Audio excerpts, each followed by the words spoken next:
کہ تمہارے ان ہاروں سے تمہارے یہ پھول برسانے والے راستہ بھر جو کرتے ہو کچرا، اس سے بہتر ہے کسی غریب کو دوپٹہ پہنا،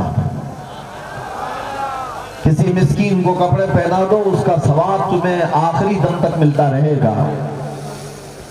انٹرٹینمنٹ کے لیے لوگ کر جاتے ہیں اپنے اپنے شوق پورے کرنے کے لیے، لیکن دین اسلام یہ شوق پورے کرنے کی جگہ نہیں ہے۔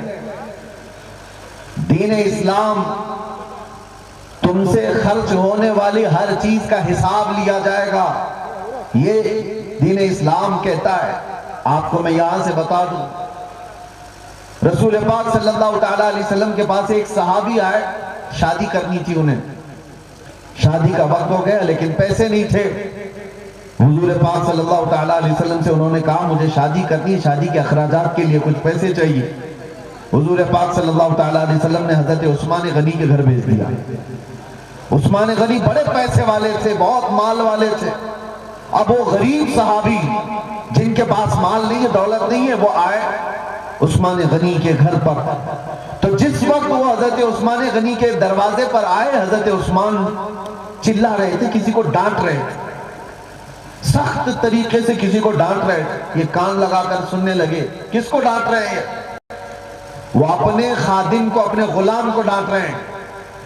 ظاہر سی بات ہے، آپ بھی کسی سے اچھی بات کرنے جائیں گے تو موڈ دیکھ کر کے بات کریں گے نا، مزاج کیسا ہے، اچھا موڈ ہے تو بات کریں گے۔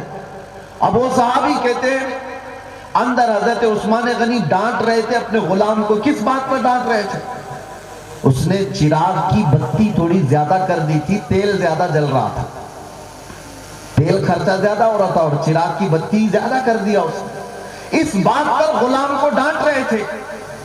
تو یہ غریب صحابی باہر سے ہی سن کے واپس لوٹ گئے، یہ چراغ میں بتی زیادہ ہونے پر اتنا ڈانٹ رہے ہیں، میری شادی کا خرچہ کہاں دیں گے؟ میرے شادی کے لیے جو اخراجات ہیں وہ یہ کہاں سے دیں گے؟ یہ چھوٹی چھوٹی باتوں پر ڈانٹنے والے لوگ واپس چلے گئے۔ دوسرے دن آئے وہ غریب صحابی حضرت عثمان غنی کے گھر آئے، آج دیکھا تو آج پھر جلال میں حضرت عثمان غنی، آج پھر اپنے خادم کو ڈانٹ رہے ہیں، غصہ کر رہے ہیں۔ یہ غریب صحابی نے کان لگا کر کے سنا کہ کس بات پر آپ چلا رہے ہیں، یا آج کیوں ڈانٹ رہے ہیں؟ تو دیکھا آج غلام نے دال میں نمک زیادہ ڈال دیا تھا، تو اس بات پر ڈانٹ رہے تھے۔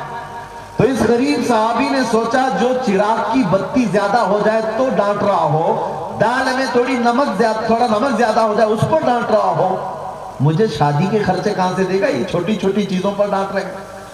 وہ جانے لگے تو حضرت عثمان غنی نے ان کو روک دیا، کہا کہ کل بھی تم آئے تھے، آج بھی آئے، کس بات کے لیے آئے تھے؟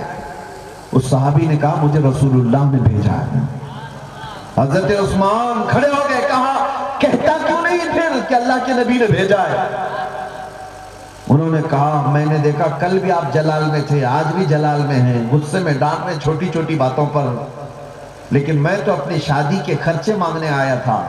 حضرت عثمان غنی نے کہا ایک شادی نہیں، تیرے 70 شادیوں کے خرچے بھی میں دے سکتا۔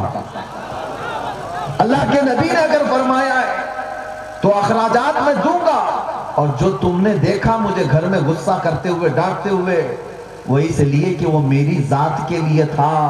اگر اللہ نے قیامت کے دن مجھ سے سوال کیا کہ اے عثمان تجھے چراغ کی روشنی اتنی ہی چاہیے تھی، اس سے زیادہ کیوں جلایا، میں کیا حساب دوں گا؟ میں اسراف نہیں کرنا چاہتا، دال میں نمک جتنا چاہیے تھا اس سے زیادہ تو نے کیوں استعمال کیا؟ اللہ تعالیٰ مجھ سے حساب لے گا تو میں کیا جواب دوں گا؟ عزیزان اکرام وقار، ہم اس تقوی تک تو نہیں پہنچ پائیں گے، لیکن میرے نصیحت کرنا آپ کا حق، میرا حق بنتا ہے۔ آج ہمارے بچے فضول خرچیوں میں زیادہ ہیں، شو شائننگ میں زیادہ ہو گئے، دکھاوے میں زیادہ ہو گئے۔ ان تمام چیزوں سے نکل آؤ، اسلام کی پیوریٹی کیا ہے، اسلام کا جو اصل مغز ہے اس کی طرف آپ آؤ۔ اور قرآن میں اللہ تعالیٰ فرماتا ہے وَاتَّبِعْ سَبِيلَ مَنْ أَنَابَ إِلَيْكَ، جو میرے دربار میں جھک گیا ہے اس کی پیروی کرو۔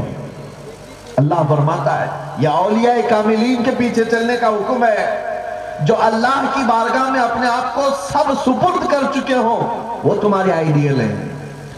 وہ تمہیں راہ دکھانے والے لوگ ہیں۔ آج کے حالات یہ ہو چکے نوجوانوں، یہ فضول خرچیاں، یہ دیکھا دیکھی اور اس پر اپنا دکھاوا کرنے میں ہم اپنی اصلیت بھول چکے ہیں، ہم ہمارا دین بھول چکے۔